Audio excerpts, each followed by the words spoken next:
There are no trees on the site that would pose a constraint to the proposed development. Landscape and visual impacts have been considered by the LVIA officer and the tree officer defers to their views. We've received an objection from a group called members of the Home Front Committee. The issues raised include access, traffic and highways, odour, noise, residential amenity, visual amenity, sustainability, location and impacts to heritage assets. These matters have already been addressed in the committee report, but they do raise a number of other points that haven't been raised. Foul sewage disposal is not clear. Assessment of flood risk, the site is within 20 metres of a watercourse, but the applicant states it is not. Surface water disposal, the proposal uses a sustainable urban drainage system directed to a sealed waste unit that is not appropriate. Trade effluent, the applicant has stated there will be no trade effluent, but waste will be removed once processed. Trees and hedgerows, there are trees on land adjacent to the proposed site. The applicant has stated in the application form that there are no trees or hedgerows on land adjacent to the proposed development site that could influence the development or might be important as part of a landscape character. Employment, 3 full-time positions is not sufficient. An AD plant in Doncaster, which processes 45,000 tonnes of waste, requires 35 staff. Hours of operation, the applicant states that this is unknown in the application form. It is a 24 hours, 7 days a week operation. Storage and redistribution of waste. Farmers only require fertiliser at certain times of the year. The proposal will produce it throughout the year, and the demand for fertiliser is not therefore considered appropriately. Precedents, other AD plants have been refused for the reasons stated above around the country, and numerous reports of serious incidents have occurred at AD plants. We've also received a letter from Councillor Linda Bayram, who is unable to speak today but has raised objections to the application that can be summarised as follows. The plant which members saw at the site visit last week in Driffield was in open countryside, and if there had been any problems, then no one would have been disturbed. Park Farm plant is very near to Holme, which is overrun by waste sites. Gallimore household waste sites, and never-ending composting on fields around Holme, and the composting site on the road between Cliff and the A614. Overdevelopment of the area. If you pass this application, then it will be another blot on the landscape in the open countryside. There are questions raised about whether the surrounding neighbours and landowners have been informed about the application. There is no evidence in the planning application for other enterprises which are currently being operated on the farm. The group against the application have genuine interest in the welfare of the residents of Holme on Spalding Moor, and I fully support their concerns.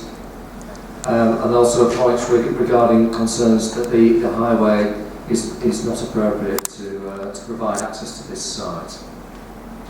3 further objections from third parties have been received, raising a total of 124 objections. Plants like these need to be sited well away from any public footpaths. Accidents, though rare, do happen.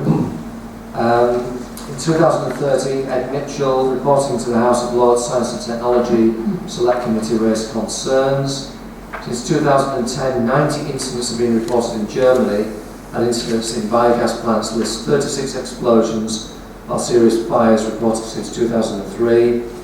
2014, there was a problem at the Harper Adams University AD plant which exploded. The Gulf Rail Trail is well used by local people. It's not appropriate to site the digester tanks close to the Gulf Rail Trail. There is no evidence in this report that health and safety advice with regard to the proximity of the digesters to the public path has been considered. Thank you, Chair. Thank you. We have 3 speakers now. First of all, Ms. Green, if you'd like to come forward. And you need to switch on your microphone, and you have 5 minutes. On behalf of the residents of Holme on Spalding Moor, I appeal to you on the grounds of common sense. In the last few months, we have read reams and reams of information regarding the pros and cons of anaerobic digestion. It's now our specialist subject. You may be surprised to hear that we're broadly supportive of the solution to our waste problems. When operated efficiently in a sensible location and within the spirit of sustainability, it's a good idea. Whilst this is a very persuasive argument, we must not, in our enthusiasm to embrace green technology, underestimate the real impact of such a development if sited in the wrong location. This is our village, not a tick box exercise. The Environment Agency expressed concern that the proliferation of waste processing sites in Howdenshire is becoming problematic. Holme on Spalding Moor is literally ringed with waste sites and already suffers the consequences. I quote Leslie and Stuart Robinson's statement made to the Pocklington Post when they said, "I'll read the dustbin of the East Riding and where does it stop?" The fact is that Holme on Spalding Moor is already doing over and above its fair share. The National Planning Policy for Waste states that authorities should be mindful when making decisions of the cumulative impacts of existing waste plans and the adverse effect on the local community. Now, if this were a small-scale agricultural operation dealing with on-site farm waste, I would not be sat here objecting. But this is not a farm plant. There seems to have been some confusion as to whether this land is either greenfield or brownfield. I can tell you this is greenfield, a point clarified by Matthew Sunderland just yesterday. Let's be honest, 67,000 tonnes of incoming fish waste and animal byproducts is undoubtedly a commercial industrial waste operation. National planning guidance also states that sites which intend to accept material from a large area are not suited to farm locations and should be sited in an industrial setting or an existing large-scale food processing facility. The fact that 96% of the feedstock is being imported from outside of the area shows that it's clearly not local waste. We believe this is countrywide waste imported by a waste handling company situated somewhere within a 50-mile radius, and this does not equate to local. It's completely disingenuous to suggest that this is sustainable. It is, however, highly profitable. You have had the opportunity to visit the site, and I'm sure you will appreciate the concerns we've continued to raise. You could not fail to notice the access issues onto the busy A614. The adjoining landowner, Martin Ward, who has legal rights of access to Park Farm, strongly objected, saying, I quote, "I am fully aware of the dangers of this extremely busy road. I hold an HGV licence and have driven many trucks to and from Park Farm and cannot overstate the dangers. This is an accident waiting to happen. Indeed, 2 accidents did happen on the stretch of road over the past 2 weeks. We are not exaggerating our case. Now, imagine that road, nose to tail with coastal traffic during the busy summer months. The volume of traffic on the A614 will undoubtedly increase as Bridlington's tourism industry expands, as recent proposals have suggested. And we see that's a good thing, because that benefits the village. Tourists currently stop at our village, they visit our local pubs and cafes, therefore boosting our economy. They park up and enjoy picnics at the top of Church Hill. Will they still want to stop and enjoy the view with an industrial waste plant spoiling the beautiful vista? You will have noticed the large number of residential properties situated just 500 metres within the site. Surely this must also be a factor. Is it really sensible or fair to build an industrial waste site next to a large housing estate? And we have produced some excellent counter-arguments which expertly challenge some of the claims the applicant has made.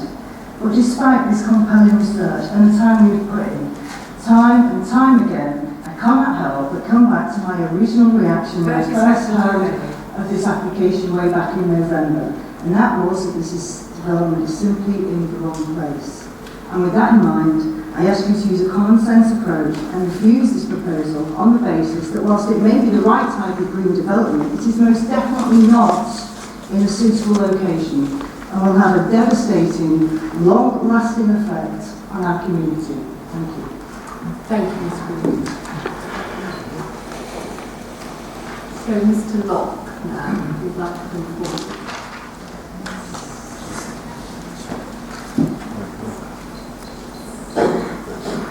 And again, you have 5 minutes, Mr. Locke.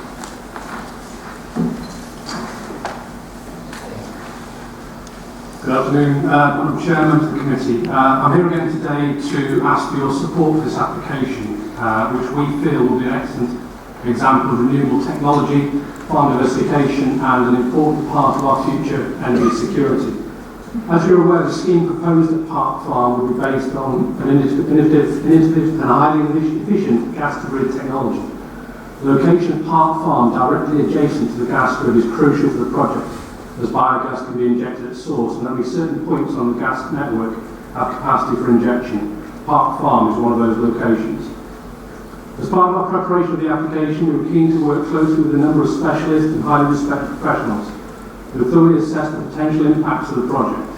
This includes an acoustic assessment, traffic management statements, full landscape visual assessment, topology surveys, flood risk assessment, and odour impact assessment, and an archaeological study. This work has been vindicated as none of the specialist statutory consultees were objected to this application.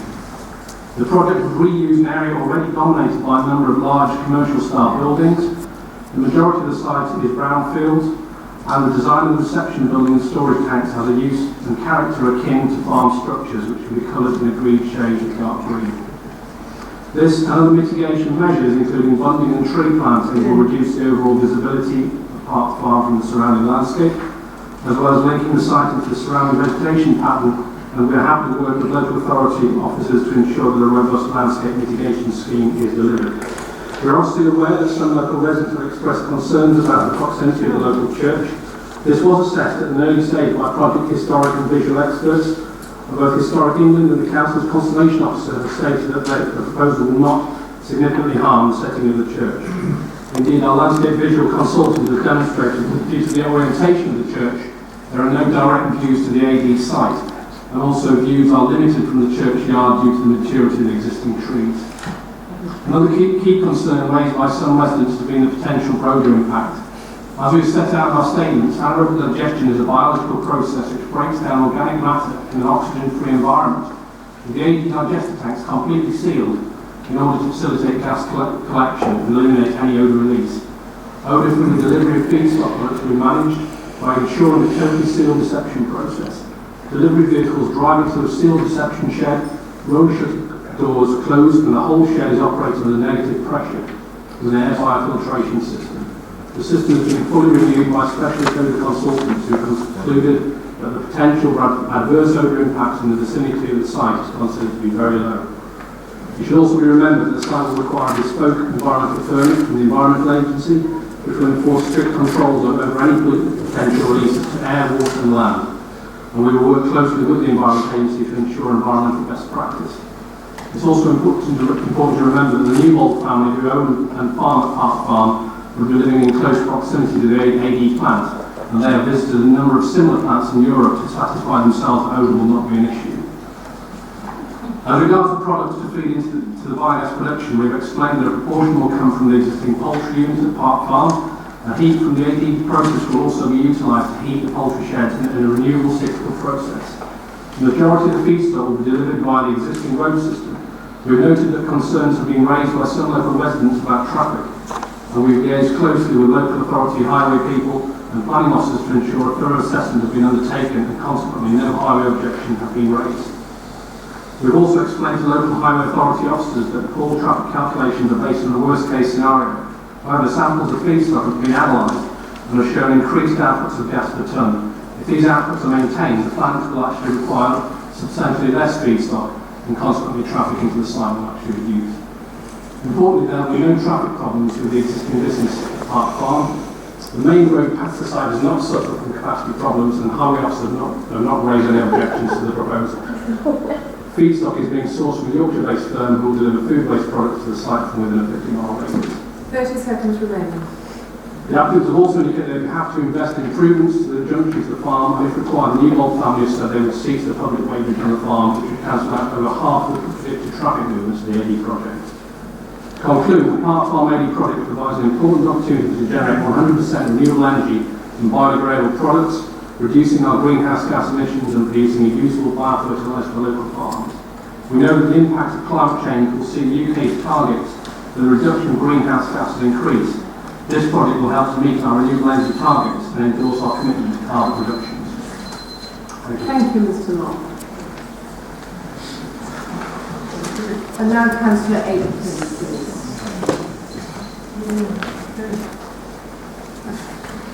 You have 5 minutes. Thank you once again, members, for your time. I'm sure you will appreciate that the residents of Holme and Spalding Moor and the wider area are extremely concerned about the proposed industrial-sized BEV plant. The general feeling is that this is an industrial development located in the wrong place. Just 750 metres from the actual centre of the busy and vibrant village. 500 metres from residents who live in Weighton Road, a dense area of housing overlooking the site, and only 300 metres from residents living at the base of Holme and Spalding Moor Church Hill. If this application were proposed for a remote location away from this busy primary village, one which we actually classed as a rural service centre, then I know it would be difficult to challenge. You have visited a similar site over in the Driffield area, one which is on a remote farm location. This proposed site is definitely not remote. Howdenshire, and specifically Holme and Spalding Moor, is noted, unfortunately, for the number of waste disposal sites located in the area. Even the Environment Agency have acknowledged the high number of challenging sites we have in and around my ward. There are 2 landfill sites and numerous composting sites, as well as waste transfer stations. Many of these businesses have not only and continue to cause appalling smells, incessant noise, frightening environmental concerns and challenging traffic movements for the residents. This council and its officers have spent a huge amount of time and ratepayer money trying their best to keep these operators in line with correct and acceptable procedures. But we are, and I know you are, well aware of legal action being implemented against waste operators of a number of sites. Some are pending court action as we speak. My residents are frightened and angry that this could happen once again with this application. Please consider the cumulative impact waste management is having on my residents. We have, unfortunately, as with other waste sites, had to repeatedly challenge technical information supplied by applicants. And this information has been misleading. In this instance, the original suggestion was that there would be 6 HGV movements per day, which now transpires to well over 30. This does not give any confidence. The parish council were assured that a large portion of the waste needed to fuel this plant would come from on-site chicken farming. This turns out to be incorrect, as most of the waste will be shipped as fish and animal waste from across Yorkshire and the wider area. The A614 Howden to Market Weighton Road has notorious issues through Holme and Spalding Moor. In the past month, there have been 3 potentially dangerous road traffic incidents on this stretch of road. There are several different right-angled bends. Access to this site is right on one of these bends, which will exasperate the already difficult situation. When you made your site visit, I know you will have seen the difficult issues locals have been aware of on a daily basis. But please remember, we are now in the middle of January, when the road experiences its least amount of traffic. During the summer months, there is a constant flow of drivers visiting our beautiful Wolds and coastal region. 70,000 tonnes of imported waste on site each year. Just 500 metres from a Grade 1 listed building, the church on the hill. Surely not. We are elected to protect our local assets, not disregard them for fear of an appeal. Holme Church is an iconic landmark for the whole of Howdenshire. This proposed industrial AD plant is not going to resemble a farm, but become an industrial eyesore.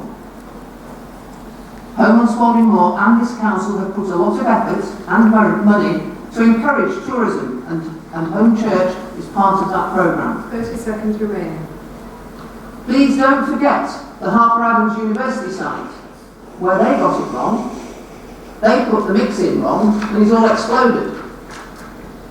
Result, Contaminated waste ran free, contaminating watercourses and surrounding land. Are you totally convinced that this is the right development in the right place? I'm certainly not. And so I ask you, please, to consider refusing this application. Thank you, Thank you very Councillor. much.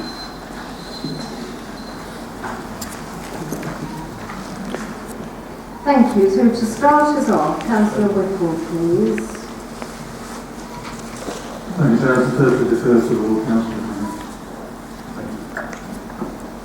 Thank you. As Ward Council of this area, I have to say that I have looked at this area and I attended the site visit itself. One of the issues I am extremely concerned with, the highways issues. I think it's been said quite categorically by a number of the people who have just stated that this is an extremely busy road. It's also a difficult area with all the turns and bends in that particular area. With the increase in HGVs to this site, it's going to be around 100 a day. This is just not acceptable. I drive a horse box and HGV around that area and it's really difficult to get around these bends. And this causes a problem for a small village and should not be looked at. I have to say, with summer traffic, this is going to be extremely difficult to accept. I don't think we've quite taken into account my second point, which is foul sewage. I don't think that that has been addressed properly. And we have to look at this. This, after all, is an AD plant. It's there to catch sewage. Surface water disposal from an inordinately large industrial is going to be an issue as well. And again, I've looked at the mitigation, I've looked at the conditions, and I understand that we've put some in. But the question is, are they good enough? One of the major issues that I think that is the storage and treatment of the finished digestate. I mean, what are they going to do with that? Of course, it has been stated this doesn't smell. Well, I assure you, I have been to AD plants and it does. So dependent on the sheer volume of digestate that's been finished with, it depends on how it's going to be stored properly. I come to my next point, the most important one I think, which is the cumulative impact that this is going to have on Howdenshire. We've been inundated, like an awful lot of areas within the East Riding, with wind farms. We've been surrounded by wind farms, indeed Holme on Spalding Moor is surrounded by them. We've then had a massive influx of solar panels which have come in and are having an effect. Now we're seeing a massive impact of industrialised AD plants coming through. I appreciate that we as planning have got to deal with these issues and it's going to be difficult.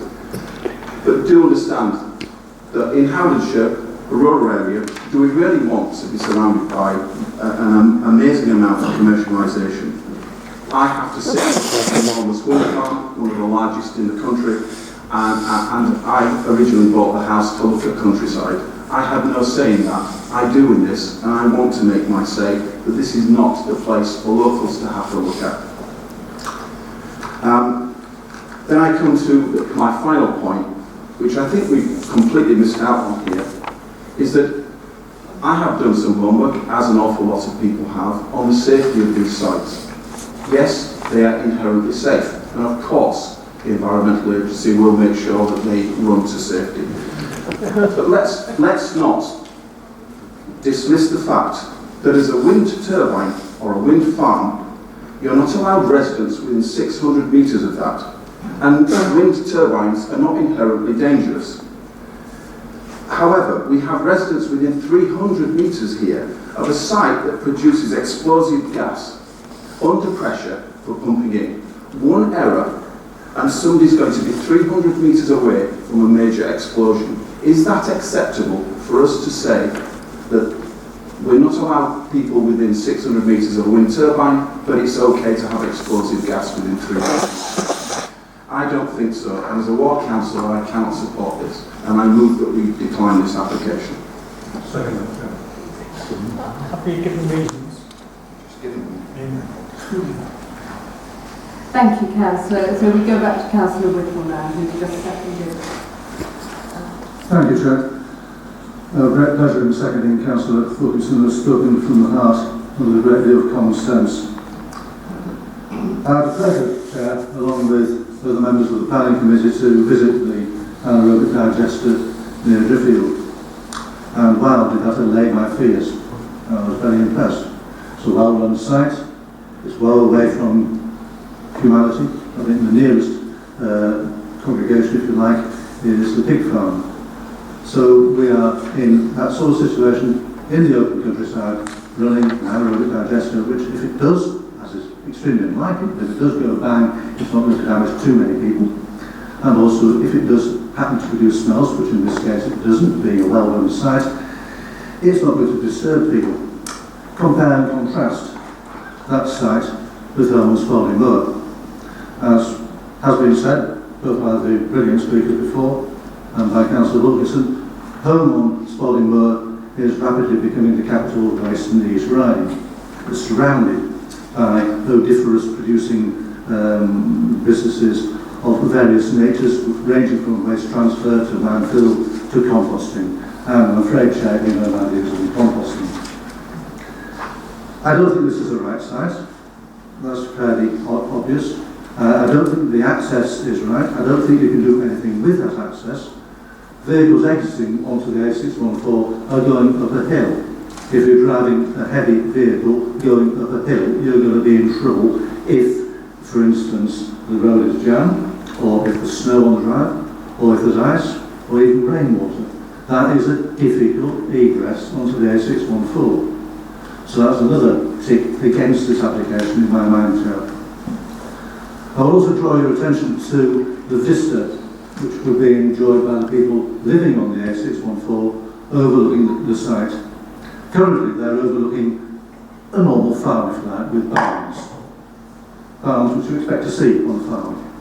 Those will be replaced by these round-topped silos which, well, I think it's recognised that they're not exactly beautiful by the fact that, as is usual, if all else fails, paint it green.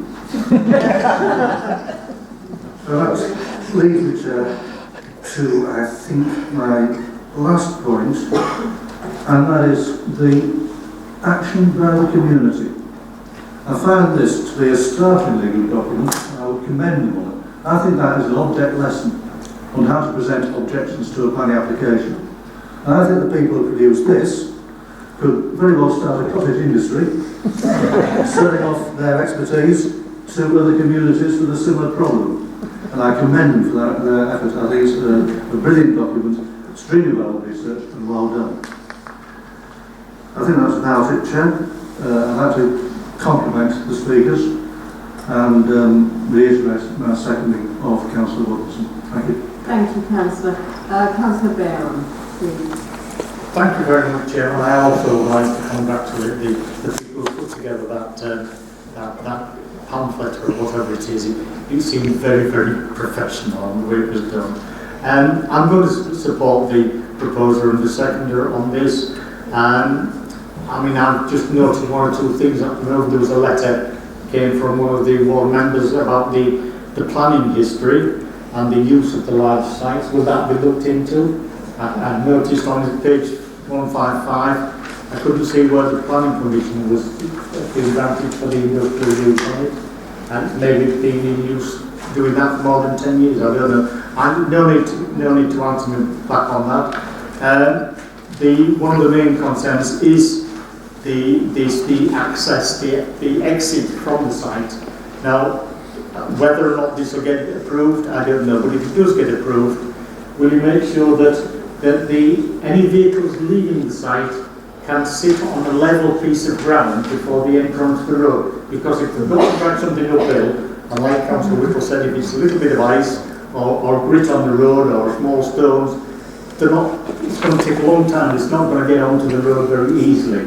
So need a very good big, I don't know whether we can see displays as they've been, as our officers have recommended on where the exit onto the main road, and also the passing places. I understand there's going to be one passing place.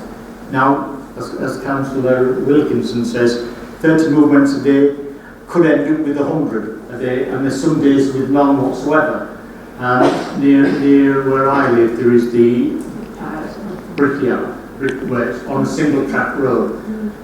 There is great problems there. There's often all the passing places are full. If it is approved, I would like to see that there was enough space to accommodate the 4 vehicles on the passing places.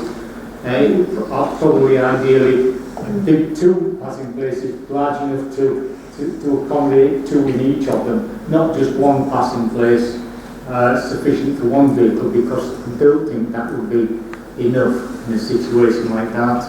I was looking on the details for the one that we looked at. It raised the temperature to 70 degrees before it went into the tanks.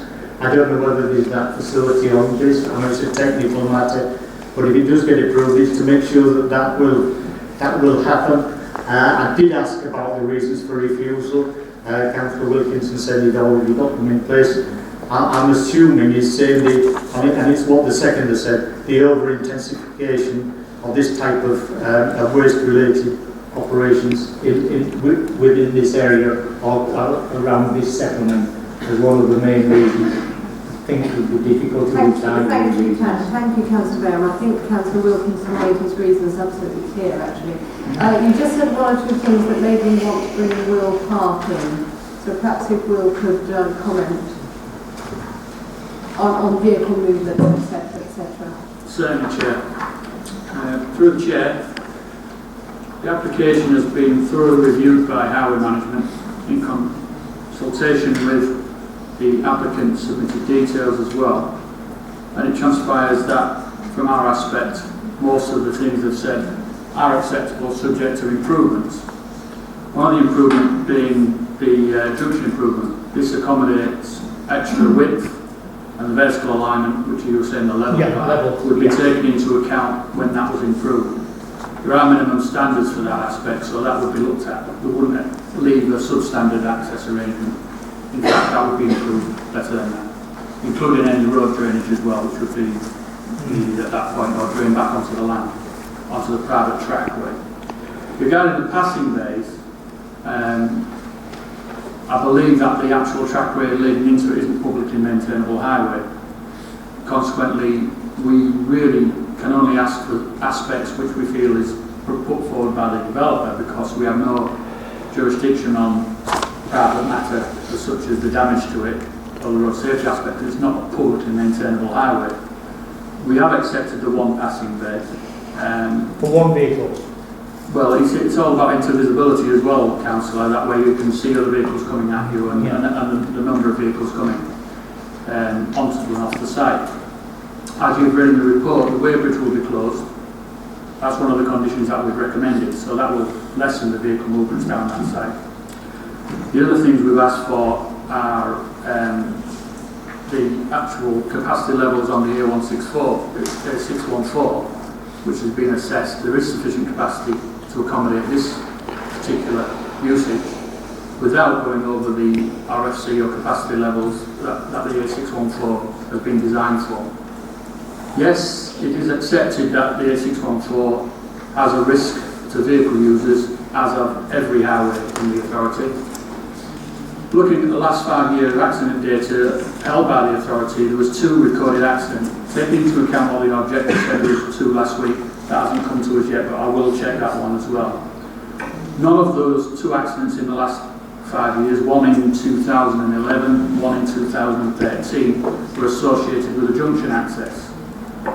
The council only gets recorded accident data when it's brought to us by the police or notified. Slight bumps and things and near misses don't count, I'm afraid. Vehicle drivers' speeds and the way they use the road isn't something we can police. Funny enough, that is the police who monitors that.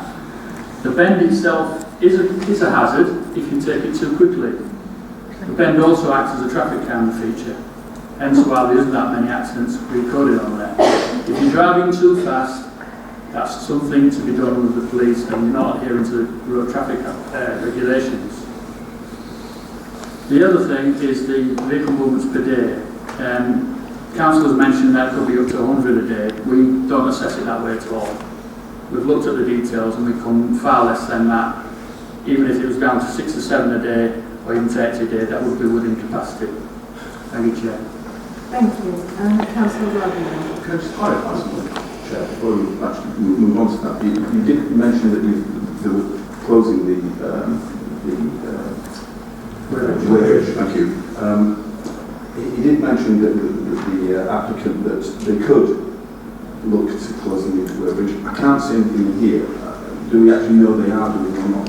Well, through the Chair, I believe the officer who actually dealt with this, I've read his report, it was a recommendation as a condition that wage be closed. Councillor Rudd, please. Thank you, Madam Chair.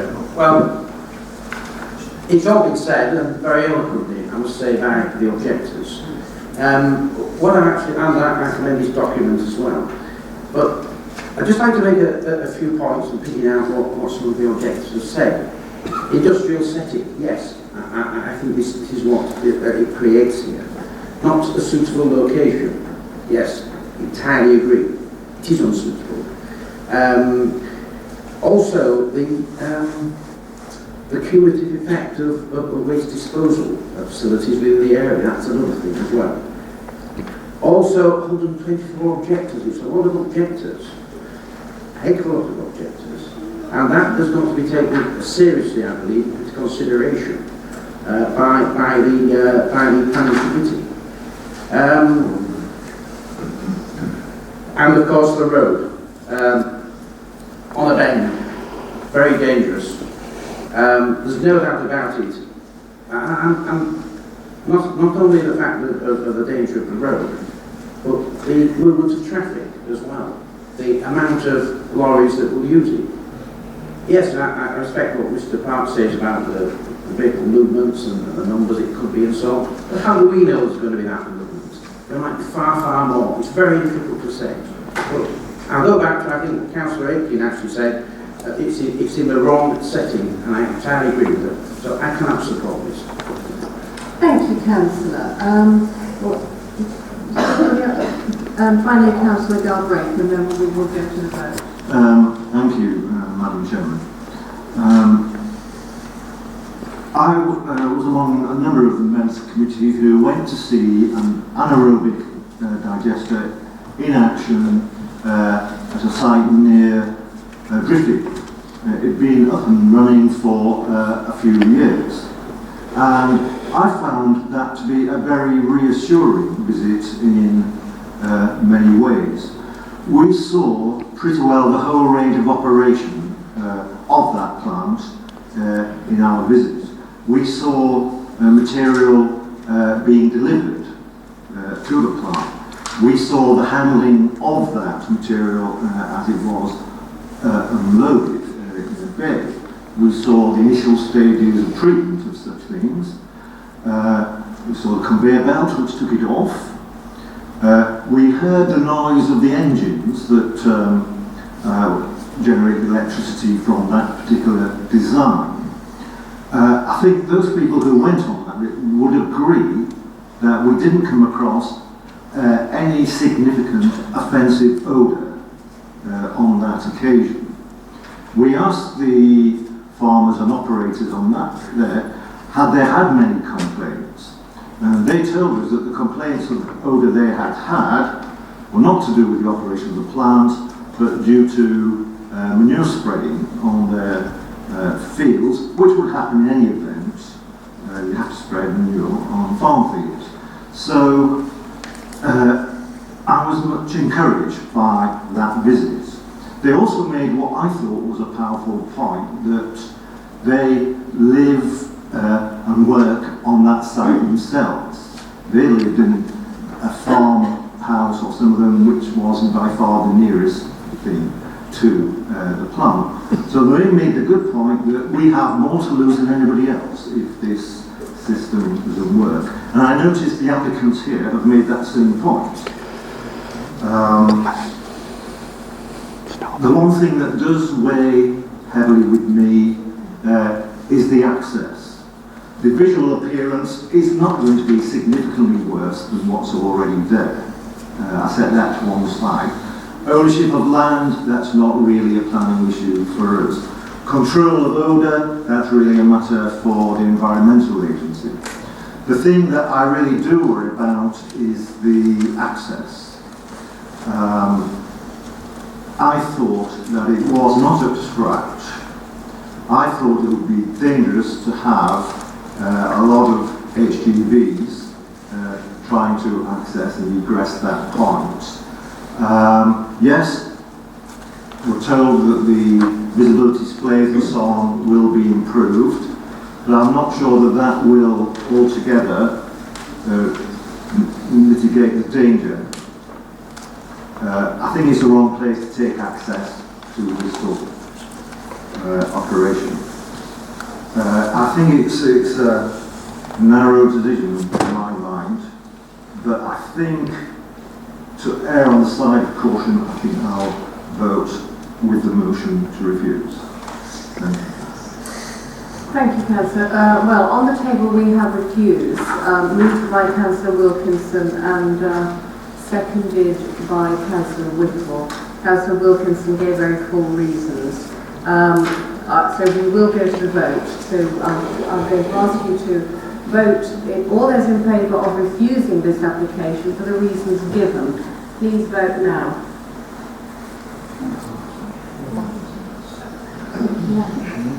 And against. Right, that application is refused.